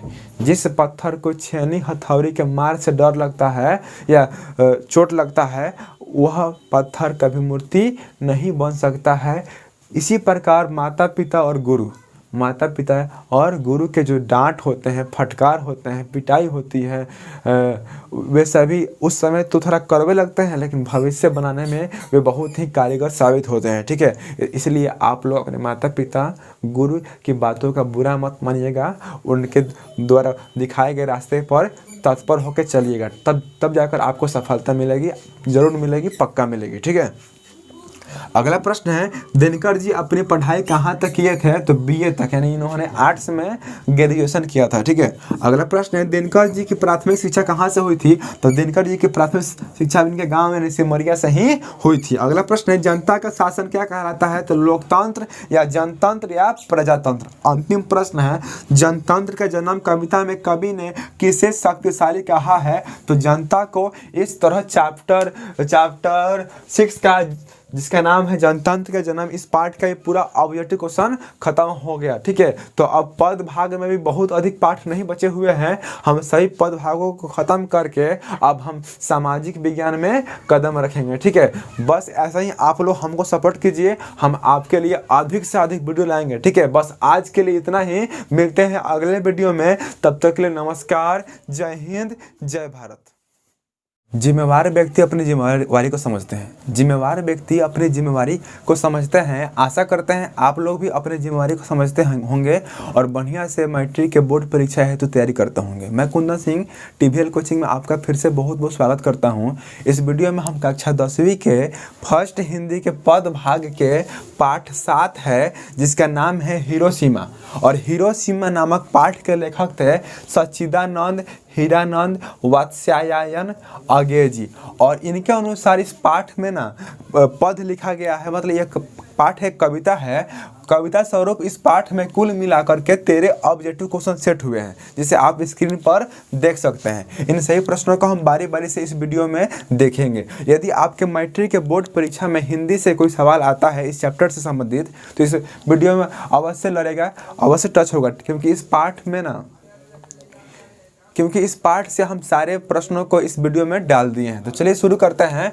जैसा कि आपको याद रखना होगा कि हिरोशिमा नामक पाठ के लेखक कौन थे, तो अगय जी याद रखिएगा। तो आप टिक कर सकते हैं, आप 1 मार्क्स स्कोर कर सकते हैं, ठीक है। याद रखिएगा हिरोशिमा नामक पाठ के लेखक कौन थे, तो सच्चिदानंद, हीरानंद, वात्स्यायन अगय जी थे, ठीक है। और हिरोशिमा कहाँ है, तो हिरोशिमा के बारे में आपने इतिहास में भी पढ़ा होगा कि हिरोशिमा एक जापान का शहर था जहाँ पे परमाणु बम गिराया गया था, ठीक है। जापान के हिरोशिमा और नागासाकी पर परमाणु बम का हमला हुआ था, ठीक है। स्वर्ग जैसा शहर नरक में बदल गया था, जैसा कि आप जानते हैं, ठीक है। तो शुरू करते हैं। पहला सवाल देख सकते हैं हम स्क्रीन पर। सवाल है हिरोशिमा नामक पाठ के लेखक कौन थे। तो याद रखिएगा कि हिरोशिमा नामक पाठ के लेखक अगय जी थे, ठीक है। अगला प्रश्न है अगय जी का जन्म कब और कहाँ हुआ था। तो अगय जी का जन्म 7 मार्च 1911, याद रखिएगा अगय जी का जन्म 7 मार्च 1911 उत्तर प्रदेश के कुशीनगर जिला में हुआ था। याद रखिएगा सच्चिदानंद, हीरानंद, वात्स्यायन अगय जी का जन्म 1911 में 7 मार्च उत्तर प्रदेश के कुशीनगर नामक जिला में हुआ था, ठीक है। अगला प्रश्न को आप स्क्रीन पर देख सकते हैं। सवाल है अगय जी का पूरा नाम क्या था। तो अगय जी का पूरा नाम था सच्चिदानंद, हीरानंद, वात्स्यायन अगय जी, ठीक है। अगला प्रश्न है अगय जी का मूल निवास कहाँ था। तो अगय जी का मूल निवास पंजाब में करतारपुर नामक के शहर है। पंजाब में करतारपुर नामक के शहर है, वहीं पर इनका जन्म हुआ था अगय जी का, ठीक है। यानी मूल निवास था। इस पाठ में ना हम हिरोशिमा पर हुए बमबारी के बारे में पढ़ेंगे। यदि आप चाहते हैं इसके बारे में पूरा डिटेल से जानकारी प्राप्त करना, तो आप कक्षा 10वीं के फर्स्ट हिंदी के पद भाग को पढ़ सकते हैं। उसमें सारे इस विषय से बातें लिखी हुई है, ठीक है। अगला प्रश्न है अगय जी की माँ कौन थी। तो अगय जी की माँ थी बेयंती देवी। याद रखिएगा बेयंती देवी कौन थी, तो अगय जी की माँ थी, ठीक है। अगले प्रश्न है अगय जी के पिताजी कौन थे। तो अगय जी के पिताजी डॉक्टर हीरानंद शास्त्री जी थे। याद रखिएगा अगय जी के पिताजी कौन थे, तो डॉक्टर हीरानंद शास्त्री, ठीक है। अगला प्रश्न है अगय जी प्राथमिक शिक्षा कहाँ से ली। अगय जी ने प्राथमिक शिक्षा यानी 1 to 5 क्लास 1 to 5 की शिक्षा लखनऊ के प्राथमिक विद्यालय से ली थी, ठीक है। अगला प्रश्न है हिरोशिमा कहाँ है। तो हिरोशिमा जापान में है, ठीक है। हिरोशिमा कहाँ है, तो जापान में है। यह पहले स्वर्ग जैसा शहर था, लेकिन जब अमेरिका ने जापान के हिरोशिमा और नागासाकी पर परमाणु बम का हमला किया तो स्वर्ग जैसा शहर नरक में बदल गया, ठीक है। फिर भी जापान इतने कुप्रभाव को देखते हुए यहाँ पे इतनी क्षति हुई, फिर भी जापान आज विकसित देशों के नाम पर जाना जाता है, ठीक है। जापान एक विकसित देश है, ना कि विकासशील। और हमारा देश भारत विकासशील का विकासशील ही है, पता नहीं कब विकसित होगा, ठीक है। अगला प्रश्न है हिरोशिमा पर परमाणु बम किसने गिराया। तो हिरोशिमा पर परमाणु बम अमेरिका ने गिराया, ठीक है। अगला प्रश्न है हिरोशिमा कविता में सूरज किसे कहा गया है। तो हिरोशिमा नामक कविता में सूरज ना परमाणु बम को कहा गया है। इस कविता को आप देखिएगा लिखा होगा सहसा एक सूरज निकला, ठीक है। यानी हिरोशिमा में परमाणु बम उड़ा ना तो सूरज इतनी ज्वाला उत्पन्न हुई, ठीक है। इसलिए इसको इस पाठ में सूरज के नाम दिया गया है। याद रखिएगा परमाणु बम को ही सूरज का नाम दिया गया है। याद रखिएगा हिरोशिमा कविता में सूरज किसे कहा गया है, तो परमाणु बम को सूरज कहा गया है, ठीक है। अगला प्रश्न है हिरोशिमा पाठ से सूरज कहाँ से निकलती है। तो हिरोशिमा पाठ से ना जो सूरज निकलती है ना, वो नगर के चौक के बीचों बीच धरती से चीर कर निकलती है, ठीक है। यानी परमाणु बम जब उड़ता है ना, तो नगर के चौक के बीचों बीच ना धरती फट जाती है, बहुत बेजोर विस्फोट होता है और पूरा हिरोशिमा मतलब ध्वंस हो जाता है, ठीक है। आप इतिहास में पढ़ेंगे तो मालूम चलेगा ना कि मतलब हिरोशिमा पर परमाणु बम का हमला हुआ था, लाखों करोड़ों लोग मारे गए, ठीक है। मतलब बहुत बेघर हो गए, पूरा त्राहिमाम जैसा मच गया था, ठीक है।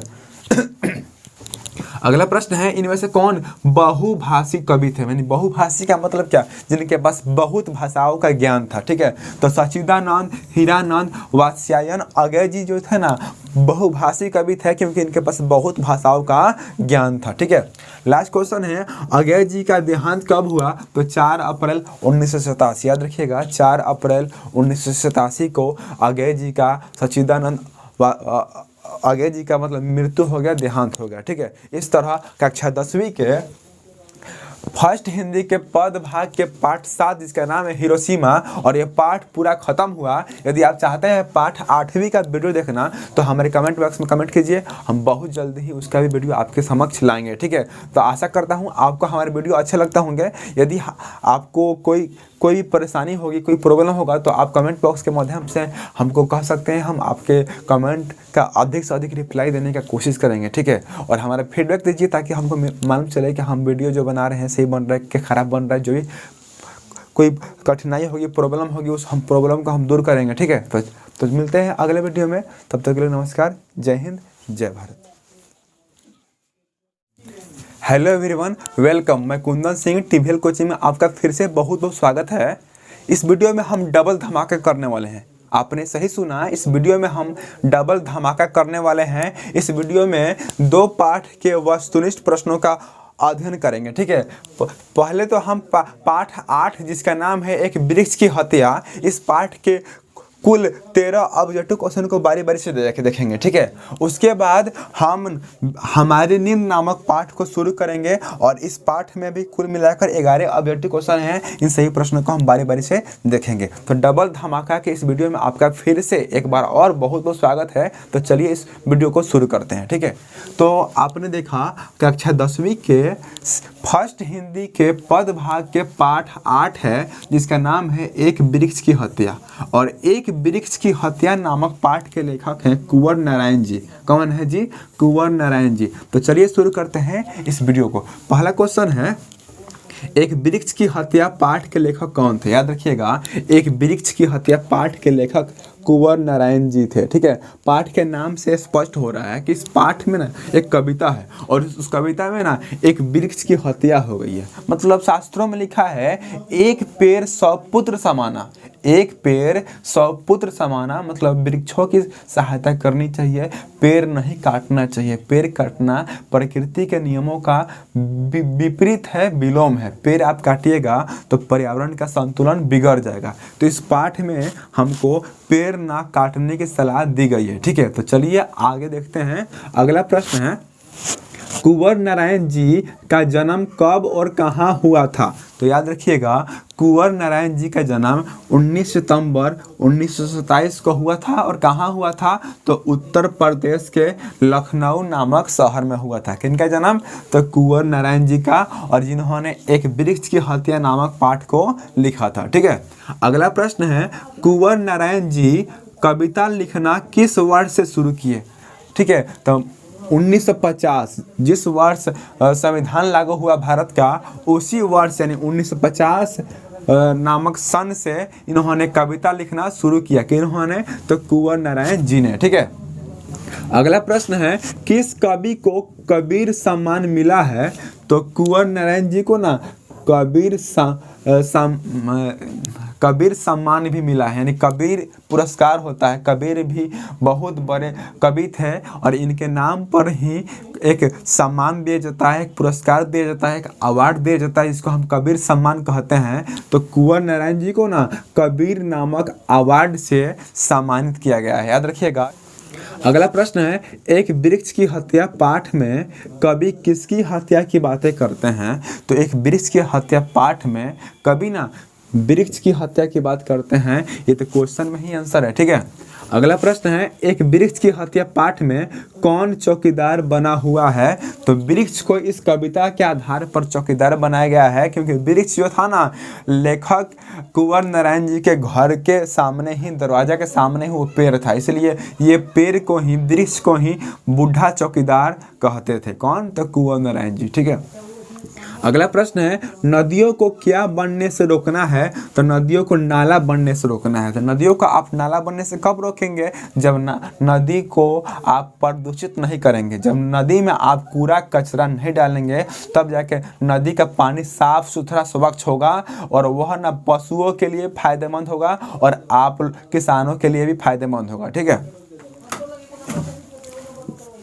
अगला प्रश्न है, हवा को क्या बढ़ने से रोकना है? तो हवा को धुआं बढ़ने से रोकना है। यदि आप विषैली गैसों का प्रसार कीजिएगा, ईंधन से चालित वाहनों को अधिक मात्रा में चलाइएगा, तो क्या होगा? धुआं हो जाएगा, वायु प्रदूषित हो जाएगी। ठीक है।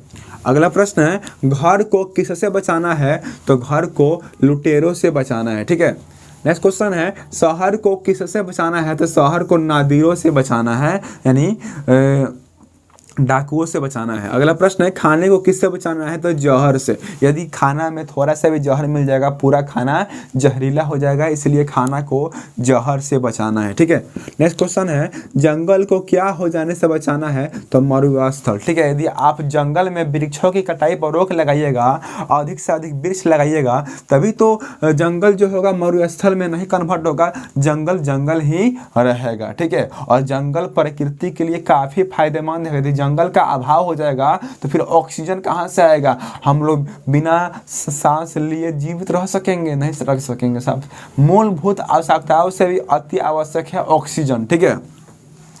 हमारे मानव के 3 मूलभूत आवश्यकताएं हैं, रोटी, कपड़ा और मकान, और इनसे पहले आता है ऑक्सीजन और इसके बाद आता है शिक्षा। ठीक है। अगला प्रश्न है, मनुष्य को क्या हो जाने से रोकना है? तो जंगल। मनुष्य के अंदर प्रेम की भावना नहीं होगी, नेक राह पर चलने की सीख नहीं होगी, तो मनुष्य भी जंगल हो सकता है अपने विचारों से। ठीक है। इस तरह पाठ 8 खत्म हुआ। अब हम पाठ 9 शुरू कर रहे हैं। इस पाठ में इस पाठ का नाम है हमारी नींद।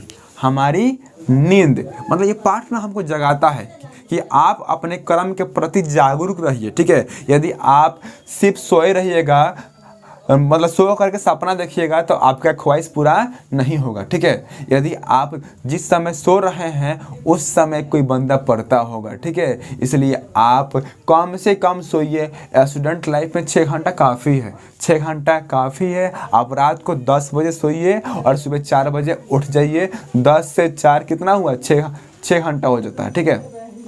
यदि 6 घंटा से आप अधिक सोइएगा तो सोने से क्या मिलता है? समय की बर्बादी होती है। 4 बजे सुबह उठिएगा, आप अपने आप को ऊर्जावान महसूस कीजिएगा। ठीक है। जब तक सूरज आपको जगाएगा आपको मंजिल नहीं मिलेगी। जब तक सूरज आपको जगाएगा आपको मंजिल नहीं मिलेगी। मंजिल आपको कब मिलेगी? जब आप सूरज को जगाइएगा। ठीक है। किसी महापुरुष ने कहा था, हम इस बात को बता रहे हैं। ठीक है। आगे बढ़ते हैं अगले प्रश्न की ओर। हमारी नींद नामक पाठ के लेखक कौन थे? तो याद रखिएगा, हमारी नींद नामक जो पाठ है, कविता है, इस कविता के लेखक थे बीरेन डंगवाल जी। इन्होंने क्या खूब लिखा है कि सोते रहोगे तो आगे तुमसे कोई निकल जाएगा। ठीक है। इसलिए मत सूतो, अपने काम के प्रति जिम्मेवार बनो, अपने काम को समझो, काबिल बनो। ठीक है। अगला प्रश्न है, बीरेन डंगवाल जी का जन्म कब हुआ था? तो बीरेन डंगवाल जी का जन्म 5 अगस्त 1947 को कीर्तनगर टेहरी गढ़वाल उत्तरांचल में हुआ था। ठीक है। नेक्स्ट क्वेश्चन है, और आपको बताने में भूल गया कि इसका आप स्क्रीनशॉट लेते हैं ना, और ले करके स्क्रीनशॉट इसको आप अपने कॉपी में नोट कीजिए, इसको पढ़िए, समझिए, याद कीजिए। कैसे एग्जाम आपका है, आपको टेंशन होना चाहिए। टेंशन हद से अधिक नहीं लेना है। चिंता करना है लेकिन आवश्यकता से अधिक चिंता नहीं करना है। ठीक है। अब चिंता नहीं कर रहे हैं इसका मतलब क्या? पढ़ेंगे नहीं पढ़ेंगे तो क्या हो, कैसे होगा? अगला प्रश्न है, मेरी नींद के दौरान क्या कुछ इंच बढ़ गए? तो पैर जो थे ना कुछ इंच बढ़ गए। जब आप नींद ले रहे थे, सो रहे थे, कुछ इंच कौन बढ़ गए? तो पैर। ठीक है। अगला प्रश्न है, हमारी नींद के कविता में किसका जीवन क्रम पूरा हो गया? आप सोते रह गए और मक्खी का जीवन काल ही खत्म हो गया। ठीक है। मक्खी का जीवन काल मात्र 1 से 2 सप्ताह का होता है। ठीक है। अगला प्रश्न है, देवी जागरण कहाँ हुआ? तो नागासाकी एवं हिरोशिमा यानी जापान में। ठीक है। जापान के हिरोशिमा और नागासाकी पर परमाणु बम उड़ाया गया। बहुत ही भयानक ये घटना थी। ठीक है। अगला प्रश्न है, किसने सभी साधन जुटा लिए हैं? तो अत्याचारियों ने सभी साधन जुटा लिए हैं लोगों को तंग करने के लिए, ठीक है। और ये क्या किए हैं? बड़े से बड़े हथियार, जैसे परमाणु बम नामक भयानक हथियार बना लिए हैं। अगला प्रश्न है, हमारे नींद कविता में हठीला किसे कहा गया है? तो याद रखिएगा, हमारे नींद नाम की जो कविता है, इस कविता में हठीला ना अत्याचारियों को कहा गया है, ठीक है। नेक्स्ट क्वेश्चन है, बीरेन डंगवाल की प्राथमिक शिक्षा कहाँ से हुई? तो इनके गाँव से ही इनकी प्राथमिक शिक्षा हुई, ठीक है। नेक्स्ट क्वेश्चन है, टिहरी गढ़वाल कहाँ स्थित है? तो टिहरी गढ़वाल उत्तरांचल प्रदेश में स्थित है। पहले ये उत्तर प्रदेश में हुआ करता था, लेकिन अब ये उत्तरांचल में है, ठीक है। लास्ट क्वेश्चन है इस चैप्टर का, कभी हमें क्या सलाह देते हैं? कभी हमें सलाह देते हैं ना कि अपने कर्म के प्रति जागरूक रहें, अपने काम को पूरी ईमानदारी से करें, अपने काम के प्रति जागरूक रहें, 24 घंटा अपने काम के बारे में ही सोचते हैं, ठीक है। और आप अपने काम के प्रति अपना 100% दीजिए, आपको सफलता अवश्य मिलेगी। तो आप लोग अभी से समझ लीजिए कि हमारा काम क्या है? पढ़ना। हमको मैट्रिक का बोर्ड परीक्षा देना है, बढ़िया नंबर लाना है, तो इसी को आप अपना काम समझिए और इसमें अपना 100% दीजिए। आपका फर्स्ट डिवीजन कन्फर्म आएगा। फर्स्ट डिवीजन छोड़िए, आपका 80% प्लस आएगा, ठीक है, मतलब खूब बढ़िया नंबर आएगा। तो चलिए आज के लिए बस इतना ही, कल मिलते हैं अगले वीडियो में, तब तक के लिए नमस्कार, जय हिंद, जय भारत। हेलो नमस्कार, मैं कुंदन सिंह टीवीएल कोचिंग में आपका फिर से बहुत बहुत स्वागत करता हूं। इस वीडियो में हम कक्षा 10वीं के फर्स्ट हिंदी के पद भाग के पाठ 10 है। इस पाठ में कुल मिलाकर 15 ऑब्जेक्टिव क्वेश्चन हैं। इन सही प्रश्नों को हम बारी बारी से देखेंगे। इस पाठ से 3 से 4 मार्क्स का सवाल आपके मैट्रिक के बोर्ड परीक्षा में हर साल पूछा जाता है, तो आप इस वीडियो के अंत तक बने रहिए। अभी 10 है, पाठ भी 10 है, जिसका नाम है अक्षर ज्ञान। और अक्षर ज्ञान नामक पाठ की लेखिका थी अनामिका जी, और अनामिका जी के अनुसार इस पाठ में अक्षर ज्ञान की शिक्षा के बारे में बताया गया है कि किस प्रकार छोटे बच्चों को कितनी मुश्किल आती है, तब जाकर वे क ख ग सीखते हैं, वे अक्षर ज्ञान की शिक्षा प्राप्त करते हैं, ठीक है। देखो, हम सही बड़े लोगों को समझ में आता है कि ये छोटा सा बच्चा जो है क ख ग सीख नहीं पा रहा है, अक्षर ज्ञान की शिक्षा जल्दी से नहीं ले पा रहा है। मैं या हम लोग इसको रोज़ अक्षर ज्ञान की शिक्षा देते हैं, लेकिन ये अक्षर ज्ञान की शिक्षा ले ही नहीं पाता है। क लिखना है कैसे, तो लिख देता है कैसे, ख लिखना है कैसे, तो लिख देता है कैसे। मतलब इस पाठ में ना लेखिका अनामिका जी ना बच्चों के मस्तिष्क के रूप में बता रही हैं कि कैसी कैसी घटनाएं घटती हैं बच्चों के साथ जब वे अक्षर ज्ञान की शिक्षा ग्रहण करते हैं, ठीक है। तो इस पाठ में ना अनामिका जी बता रही हैं कि बच्चों जो है ना, बच्चों को अक्षर ज्ञान की शिक्षा ग्रहण करते हुए या करते समय कौन कौन सी घटनाओं का सामना करना पड़ता है, उसके बारे में इस चैप्टर में पढ़ा गया है। यदि आप पढ़ना चाहते हैं तो आप इस पाठ को, इस कविता को पढ़ सकते हैं, और कविता को पढ़ लीजिएगा, तब इस वीडियो को देखिएगा तो आपको ऑब्जेक्टिव क्वेश्चन पूरा बढ़िया से समझ में आएगा। तो चलिए शुरू करते हैं। यार पहला सवाल है, अक्षर ज्ञान पाठ की लेखिका कौन थी? तो याद रखिएगा, अक्षर ज्ञान नामक पाठ की लेखिका थी अनामिका जी। कौन थी? तो अनामिका जी। याद रखिएगा, अक्षर ज्ञान जो है पाठ है, और इस पाठ की लेखिका कौन थी? तो अनामिका जी, ठीक है। अगला प्रश्न है, अनामिका जी का जन्म कब हुआ था? तो सन 1961 यानी 17 अगस्त 1961, 17 अगस्त 1961 में अनामिका जी का जन्म हुआ था, ठीक है। अगला प्रश्न है, अनामिका जी का जन्म कहाँ हुआ था? तो अनामिका जी का जन्म बिहार के मुजफ्फरपुर जिला में हुआ था। याद रखिएगा, अनामिका जी का जन्म बिहार के मुजफ्फरपुर जिला में हुआ था, ठीक है। और पूरा भारत में मुजफ्फरपुर का लीची बहुत फेमस है, और हाजीपुर का केला भी बहुत फेमस है, ठीक है। अगला प्रश्न है, बच्चे को किसकी शिक्षा दी जा रही है? तो इस कविता के आधार पर बच्चों को ना अक्षर ज्ञान की शिक्षा दी जा रही है। उनको अक्षर की पहचान करनी सिखाई जा रही है कि यह क है, यह ख है, यह ग है, इसके बारे में बताया जा रहा है, ठीक है। अगला प्रश्न है, अनामिका जी का पिता कौन थे? तो अनामिका जी के पिता थे श्याम नंदन किशोर जी, ठीक है। श्याम नंदन किशोर जी की पुत्री का नाम था अनामिका जी, जो इस पाठ की लेखिका हैं, ठीक है। अगला प्रश्न है, अनामिका किस विभाग की प्राध्यापिका थी? तो दिल्ली विश्वविद्यालय यानी अनामिका जी दिल्ली विश्वविद्यालय की प्रोफेसर थी। याद रखिएगा, अनामिका जी कौन थी? तो दिल्ली विश्वविद्यालय की प्रोफेसर थी। ठीक है। अगला प्रश्न है कौन फुदक जाता है? यानी क से कबूतर होता है और लेखिका के अनुसार, छोटे बच्चों के अनुसार ना, जब छोटे बच्चे क लिखते हैं तो क क्या हो जाता है? फुदक जाता है और उन लोगों का सिलेट पर नहीं अट पाता है। बहुत बड़े बड़े लिखते हैं। कौन? छोटे बच्चे, जो सबसे पहले अक्षर ज्ञान की शिक्षा ग्रहण करना शुरू करते हैं। ठीक है। अगला प्रश्न है पंक्ति से कौन सा अक्षर उतर जाता है? क। मतलब लाइन यहाँ पे है, बच्चों को क लिखना चाहिए यहाँ पे, लेकिन वे बच्चे यहाँ पे क लिख देते हैं। ठीक है। मतलब वे स्टार्टिंग में थोड़ी सी कठिनाइयों का सामना करते हैं, उनको लिखने नहीं आता है। ठीक है। उनको पेन या पेंसिल पकड़ने भी नहीं आता है। अगला प्रश्न है बेटे का क कहाँ नहीं अटता है? तो बेटे का जो क है वो चौखट में नहीं अटता है। ठीक है। क्यों? क्योंकि क से होता है कबूतर और बच्चों के अनुसार क से कबूतर, जो कबूतर होता है कबूतर फुदक जाता है। ठीक है। अगला प्रश्न है किसकी खालिश बेचैनी है? किसको खालिश बेचैनी है? तो ख से होता है खरगोश और ख को ही खालिश बेचैनी है। ठीक है। अगला प्रश्न है ग अक्षर की समानता किससे की गई है? तो ग से गमला। ग अक्षर की समानता ग से गमला के द्वारा की गई है। ठीक है।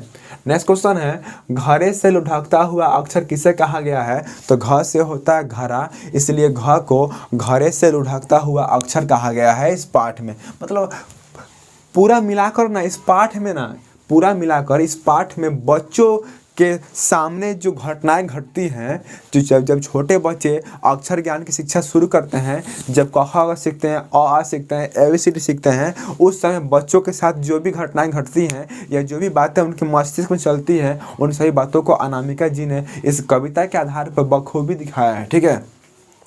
आप जब इस कविता को पढ़िएगा तब आपको समझ में आएगा कि हाँ, हम भी बचपन में थे ना, तो हमको भी बचपन में क ख लिखने में बहुत दिक्कत होता था। हमको स्टार्टिंग में बहुत प्रॉब्लम हुआ, बहुत समय लगा, बहुत पिटाई खाए, डांट सुने, तब जाके हमको अक्षर ज्ञान की शिक्षा मालूम चले। ठीक है। अगला प्रश्न है घरे से लुढ़कता हुआ अक्षर किसे कहा गया है? तो घ को, क्योंकि घ से घरा होता है और घरा लुढ़कता है, तो इसी प्रकार घ भी लुढ़कता है। ठीक है।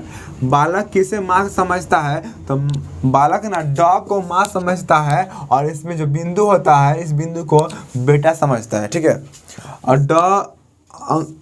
अंग के बिंदु को बालक क्या मानता है? तो अंग के जो बिंदु है उस बिंदु को माँ का बेटा मानता है। यानी इसको बालक जो होता है इसको माँ मानता है और इस बिंदु को बेटा। ठीक है। इस प्रकार ये अंगा हो गया और अंगा में से जो है ड होता है, इसको हम बोलते हैं माँ और इसको बोलते हैं बेटा, इस कविता के आधार पर। ठीक है। अगला प्रश्न है बालक के आंसू कब छलके?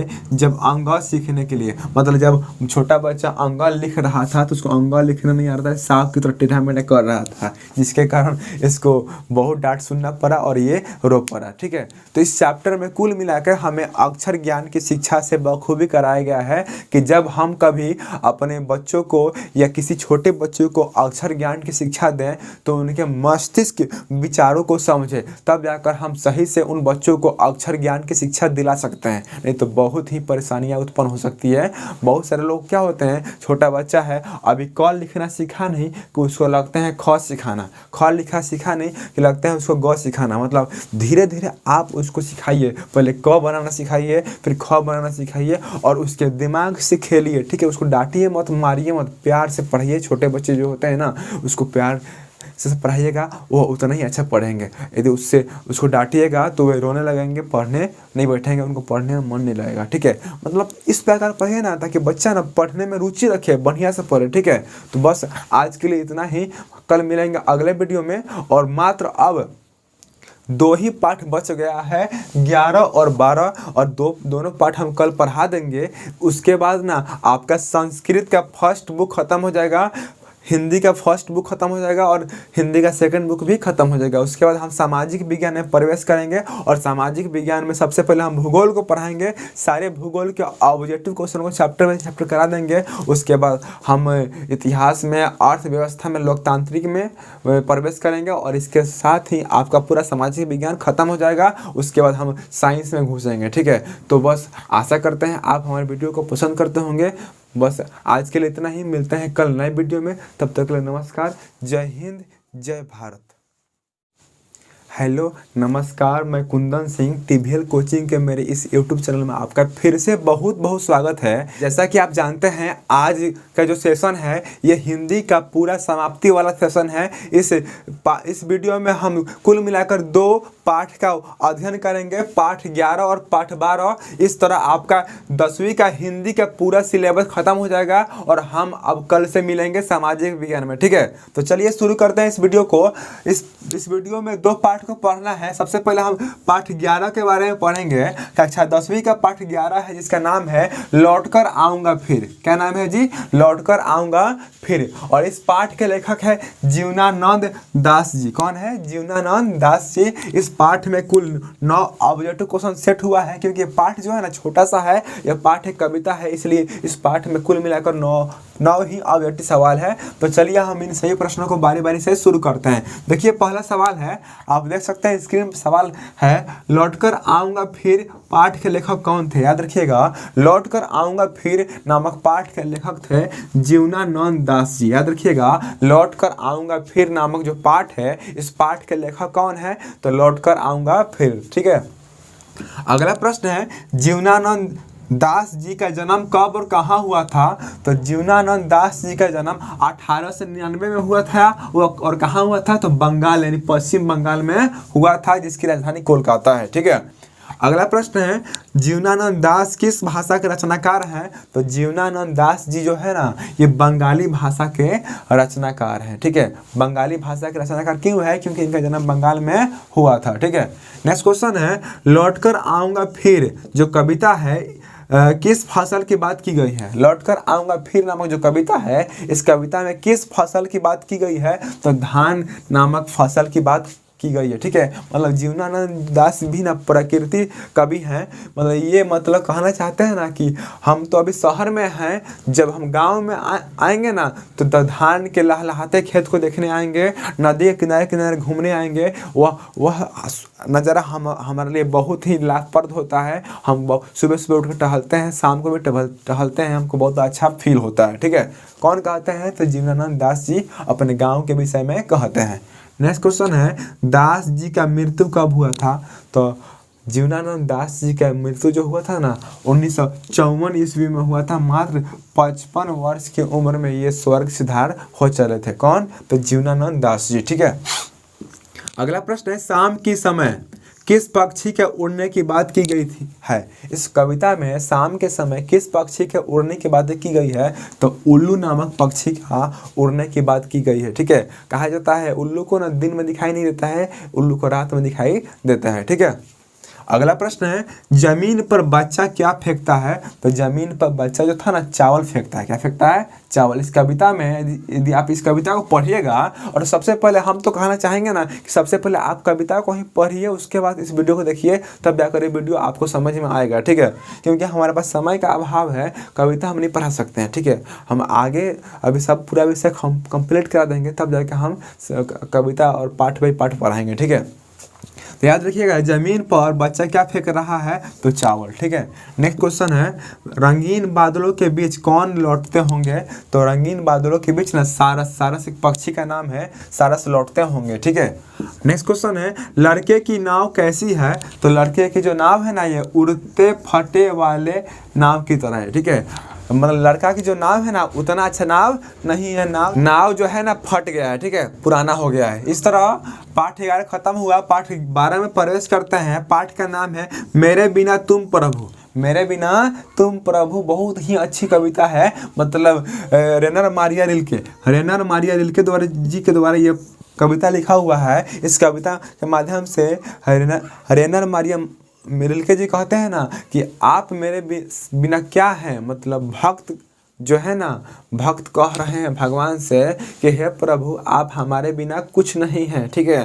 मतलब भक्त हैं तो भगवान है, ठीक है कि नहीं। अगला प्रश्न है, इस चैप्टर का पहला सवाल है मेरे बिना तुम प्रभु पाठ के लेखक कौन थे? तो याद रखिएगा, मेरे बिना तुम प्रभु जो पाठ है, और इस पाठ के लेखक थे रेनर मारिया रिल्के जी। कौन थे? रेनर मारिया रिल्के जी, ठीक है। अगला प्रश्न है, रिल्के जी का जन्म कब और कहाँ हुआ था?